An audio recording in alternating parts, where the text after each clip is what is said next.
আসসালামু আলাইকুম, সবাই কেমন আছেন? আজকে মুরগির কলিজা ফ্রাই করবো। বাস, শুধু কলিজা খামু, আমি তো রাইস খাই না।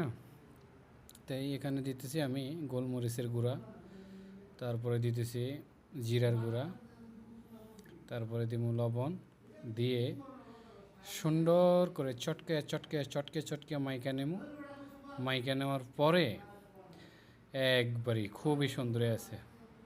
কিছুক্ষণের জন্য রাইখে দিলাম, তারপরে দিয়ে দিলাম চুলাতে। বাস, সুন্দর হয়ে গেল। তেলের ভিতরে দিয়ে দিলাম। অনেক সুন্দর হয়েছে। যখন কলিজার কালারটা ডিসকালার হয়ে যাব, তখন একটু হলুদ দিয়ে দেবো।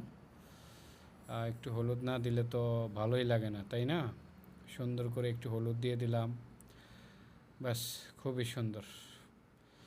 তো বিএস ব্লগ যারা নতুন আছেন আপনারা, তারা অবশ্যই সাবস্ক্রাইব করে দিবেন ব্লগটিতে, যদি আপনারা নতুন হয়ে থাকেন। কীরকম হয়েছে অবশ্যই জানাবেন। ধন্যবাদ।